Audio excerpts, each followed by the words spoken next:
சென்னை, திருவள்ளூர், காஞ்சிபுரம், செங்கல்பட்டு, திருவண்ணாமலை, ராணிப்பேட்டை ஆகிய 6 மாவட்டங்களில் நாளை கனமழைக்கு வாய்ப்பு. சென்னை வானிலை ஆய்வு மையம் கணிப்பு.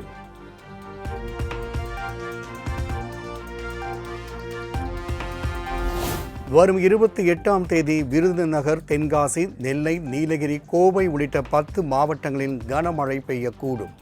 வரும் 30ஆம் தேதி முதல் ஜூலை 2ஆம் தேதி வரை தமிழகத்தில் மிதமான மழை பெய்யும் என்றும் வானிலை ஆய்வு மையம் அறிவிப்பு.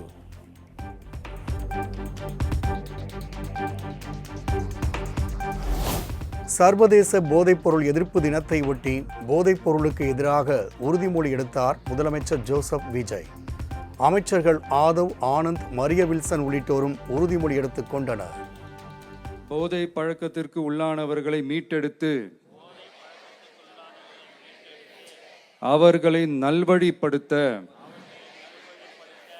எனது பங்களிப்பை முழுமையாக தருவேன். போதைப் பொருட்களின் உற்பத்தி, நுகர்வு, பயன்பாடு ஆகியவற்றிற்கு எதிரான தடுப்பு நடவடிக்கைகளின் மூலம் போதைப் பொருட்களை தமிழ்நாட்டில் வேரறுக்க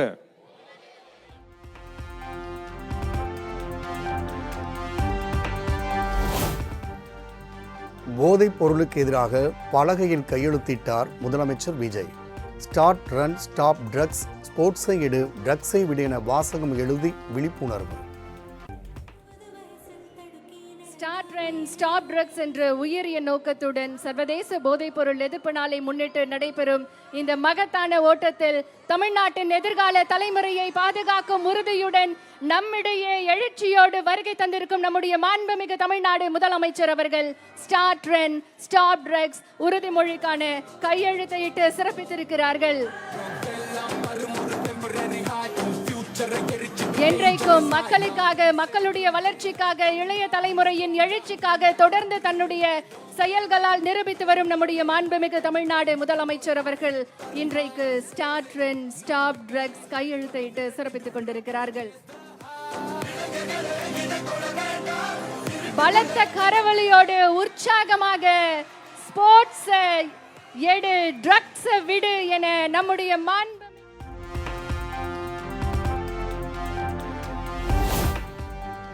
போதைப் பொருள் இல்லாத தமிழ்நாட்டை உருவாக்க போதைப் பொருட்களால் ஏற்படும் தீமைகள் குறித்த விழிப்புணர்வை ஏற்படுத்துவது அவசியம்.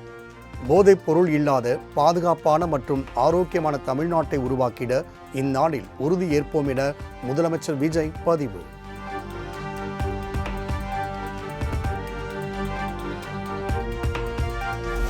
தமிழ்நாடு விளையாட்டு மேம்பாட்டு ஆணையம் சார்பில் போதைப்பொருள் ஒழிப்பு விழிப்புணர்வு ஓட்டம். சென்னை காமராஜர் சாலையில் முதலமைச்சர் ஜோசப் விஜய் கொடியசைத்து தொடக்கி வைத்து பொதுமக்களோடு மாரத்தான் ஓடினார். மாண்புமிகு தமிழ்நாடு முதலமைச்சர் அவர்கள் உற்சாகமாக இன்றைக்கு சர்வதேச போதைப்பொருள் எதிர்ப்பு ஓட்டத்தினை தொடங்கி வைத்து சிறப்பிக்கிறார்கள்.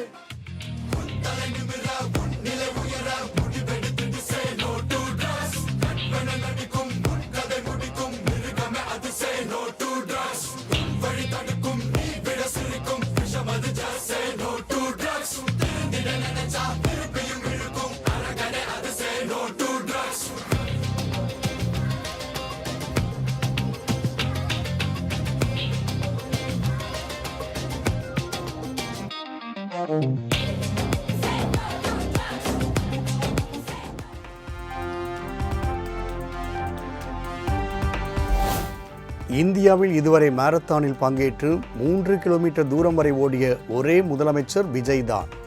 வேறு எந்த முதலமைச்சரும் தமிழக வரலாற்றில் ஓடியதே கிடையாது என அமைச்சர் ஆதவ் அர்ஜுனா புகழாரம்.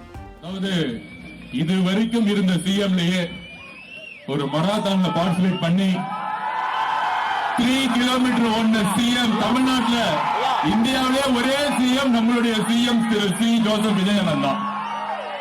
வேற எந்த சிஎம்மும் தமிழ்நாடு ஹிஸ்டரியில ஓடுனதே கிடையாது, ரன் பண்ணதே கிடையாது. மார்னிங் 5 o'clock எந்திரிச்சு ஷார்ப்பா 6:10 வந்து 6:15 வந்து ரன் பண்ண ஆரம்பிச்சு ஒரு சிஎம் 3 கிலோமீட்டர் கம்ப்ளீட் பண்ணார்னா நம்ம சிஎம் மாதிரியே தமிழ்நாடும் ஹெல்த்தியா மாற போகுது.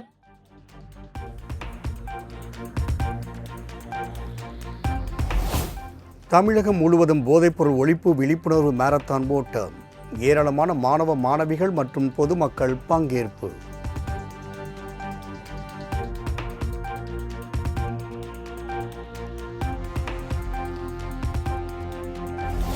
திருச்சி கிழக்கு தொகுதி இடைத்தேர்தலில் போட்டியிடுவது குறித்து தற்போது வரை முடிவு எடுக்கவில்லை. மு.க.ஸ்டாலின் விரைவில் சட்டப்பேரவைக்கு வருவார் என்ற கே.என். நேருவின் கருத்து தொடர்பான கேள்விக்கு திமுக தலைவர் மு.க.ஸ்டாலின் பதில்.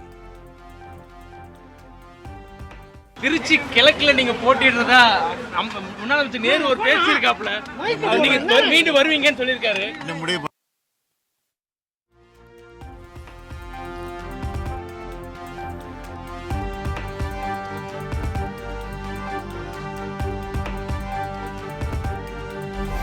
திமுக கூட்டணியில் இருந்து மதிமுக வெளியேற வேண்டும் என உயர்நிலை கூட்டத்தில் முடிவு என தகவல்.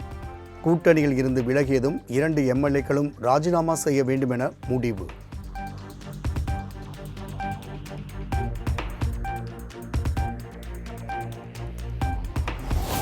சென்னை ஆழ்வார்பேட்டை உள்ள இல்லத்தில் திமுக தலைவர் மு.க.ஸ்டாலினை சந்தித்த தேமுதிக பொதுச் செயலாளர் பிரேமலதா விஜயகாந்த். மரியாதை நிமித்தமான சந்திப்பு என பிரேமலதா விஜயகாந்த் எக்ஸ் பக்கத்தில் பதிவு.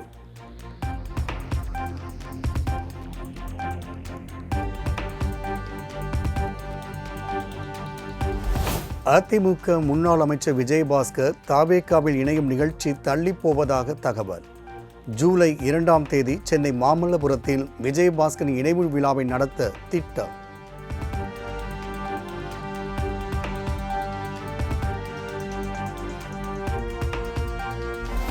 ஜூலை 1ஆம் தேதி அதிமுக மகளிர் அணியுடன் அக்கட்சியின் பொதுச் செயலாளர் எடப்பாடி பழனிசாமி முக்கிய ஆலோசனை. மகளிர் அணி செயல்பாடுகள் குறித்தும் கட்சி வளர்ச்சிப் பணிகளில் மகளிரின் பங்கு குறித்தும் ஆலோசிக்க உள்ளதாக தகவல்.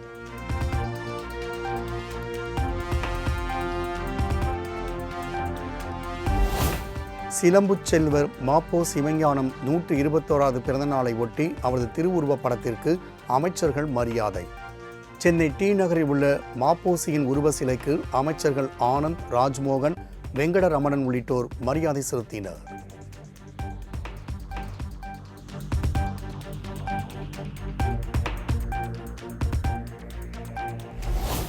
முரசொலி கட்டுரையில் கம்யூனிஸ்ட் கட்சி மாநில செயலாளர் சண்முகம் குறித்து எழுதியிருப்பதை ஏற்றுக்கொள்ள முடியாது.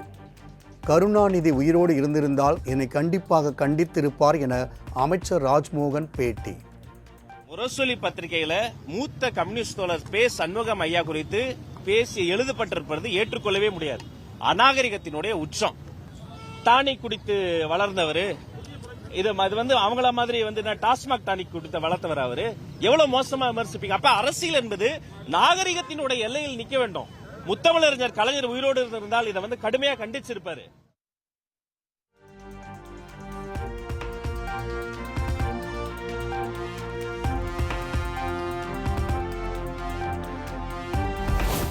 தமிழக அரசு ஊழியர்கள், அரசு ஓய்வூதியதாரர்கள் மற்றும் தகுதியுடைய குடும்ப உறுப்பினர்களுக்கான புதிய மருத்துவ காப்பீட்டு திட்டம் ஜூலை 1 முதல் 2031ஆம் ஆண்டு ஜூன் 30 வரை 5 ஆண்டுகள் நடைமுறையில் இருக்கும் என தமிழ்நாடு அரசு அறிவிப்பு.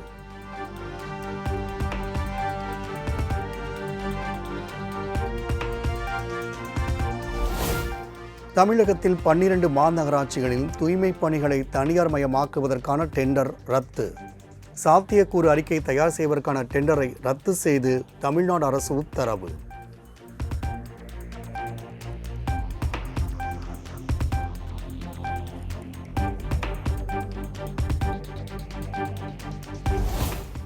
சென்னையில் 284 கோடி ரூபாய் மதிப்பீட்டிலான நடைபாதை திட்டப் பணிக்கான டெண்டர் ரத்து. பல முறைகேடு கண்டறியப்பட்டதால் 35 டெண்டர்களையும் ரத்து செய்த சென்னை மாநகராட்சி.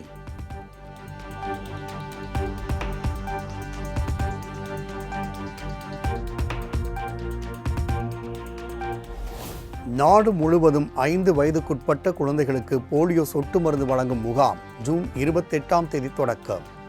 சென்னை பாலவாக்கம் ஆதி திராவிடர் அரசு பள்ளியில் போலியோ சொட்டு மருந்து முகாமை தொடக்கி வைக்கிறார் முதலமைச்சர் ஜோசப் விஜய்.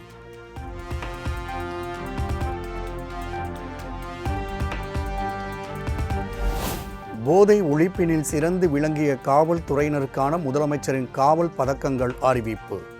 மாவட்ட காவல் கண்காணிப்பாளர்கள், ஆய்வாளர் உட்பட 15 பேருக்கு பதக்கம் அறிவித்தார் முதலமைச்சர் விஜய்.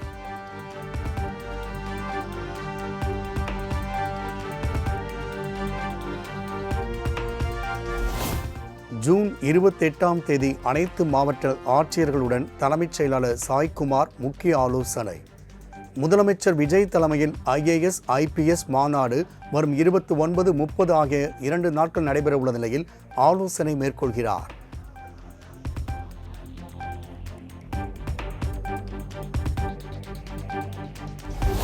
தலைமைச் செயலகத்தில் தலைமைச் செயலாளர் சாய்குமாருடன் DGP மகேஷ்குமார் அகர்வால் சந்திப்பு. ஜூன் 29, 30 ஆகிய தேதியில் நடைபெறும் IAS, IPS அதிகாரிகள் மாநாடு தொடர்பாக முக்கிய ஆலோசனை.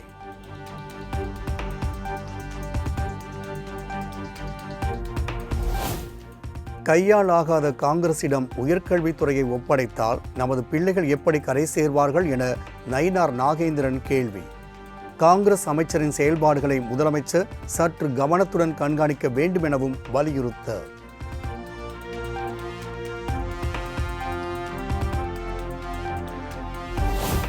அரசு கலை அறிவியல் கல்லூரிகளில் 20% கூடுதல் மாணவர்களை சேர்க்க தமிழ்நாடு அரசு அனுமதி.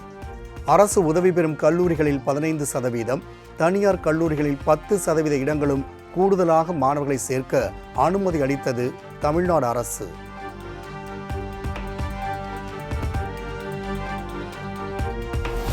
நீதிமன்றத்தில் போலி ஆவணங்களை சமர்ப்பித்து சாதகமான உத்தரவை பெற்றதாக அதிமுக நிர்வாகிக்கு எதிராக வழக்கு. அதிமுக நிர்வாகி ICICI, IDFC வங்கி அதிகாரிகள் பதிலளிக்க சென்னை உயர்நீதிமன்றம் உத்தரவு.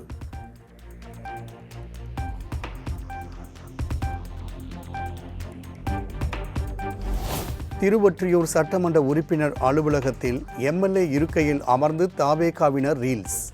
தாவேகா MLA செந்தில்குமார் இருக்கையில் அமர்ந்து அக்கட்சி நிர்வாகிகள் ரீல்ஸ் எடுத்ததால் சர்ச்சை.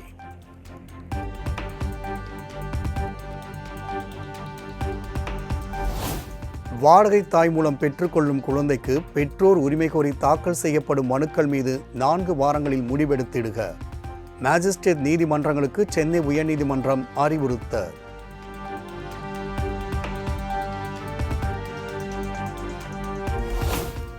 இஸ்லாம் மதத்திற்கு மாறியவருக்கு முஸ்லிம் லெப்பை சமூக சான்றிதழ் வழங்க முடியாது. இஸ்லாமிற்கு மதம் மாறிய ஒருவர் பிற்படுத்தப்பட்ட வகுப்பு முஸ்லீம் என்ற தகுதியை கோர முடியாது எனவும் உயர்நீதிமன்ற மதுரை கிளை உத்தரவு.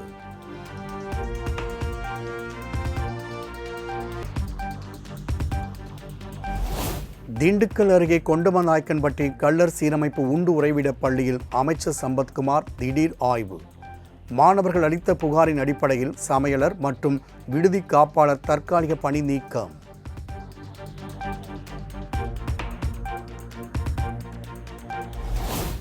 ஹோலி பண்டிகை முன்னிட்டு கான்பூர் சென்ட்ரல், மதுரை இடையே சிறப்பு விரைவு ரயில்கள் இயக்கம்.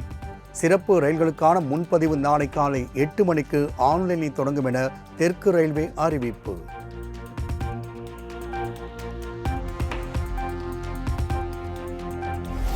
சென்னையில் ஆபரண தங்கத்தின் விலை சவரனுக்கு 640 ரூபாய் உயர்வு.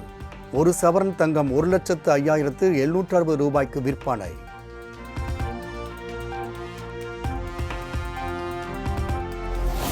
வெள்ளி விலை கிலோவுக்கு 5,000 ரூபாய் உயர்ந்து 2,35,000 ரூபாய்க்கு விற்பனை. தங்கம் விலையைப் போல வெள்ளி விலையும் தொடர்ந்து அதிகரித்து வருவதால் பொதுமக்கள் கவலை.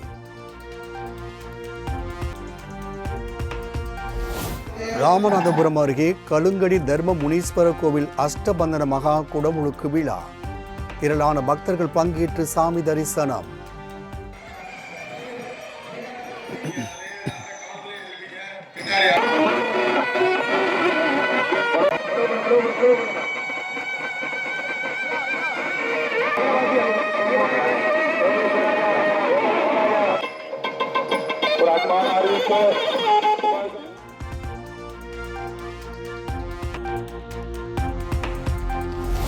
சதுரகிரி சுந்தர மகாலிங்கம் கோவிலில் பிரதோஷம் மற்றும் ஆனி மாத பௌர்ணமியை முன்னிட்டு 4 நாட்கள் பக்தர்களுக்கு அனுமதி.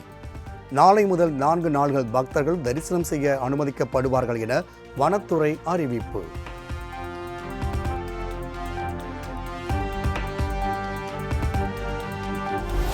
மத்திய உளவுத்துறையின் புதிய இயக்குநராக மகேஷ் தீட்சித் நியமனம்.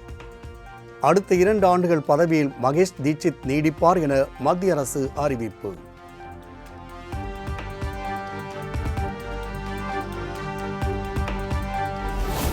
மென்பொருள் தொழில்நுட்ப மேம்பாட்டு பணிகள் காரணமாக இன்று முதல் வரும் 28ஆம் தேதி வரை இபிஎஃப்ஓ போர்ட்டல் மூலமான சேவைகள் தற்காலிக நிறுத்தம். புதிய பிஎஃப் கிளைம்கள், முன்பணம், கணக்கு பரிமாற்றம் போன்ற சேவைகளை ஆன்லைனில் விண்ணப்பிக்க முடியாது என அறிவிப்பு.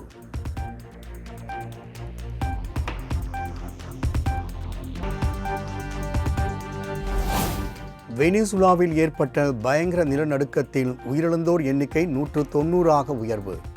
ரிக்டர் அளவுகோலில் 7.1 பதிவான நிலநடுக்கத்தால் ஆயிரக்கணக்கானோர் படுகாயம். இடிபாடு சிக்கியுள்ளோரை மீட்கும் பணிகள் தீவிரம்.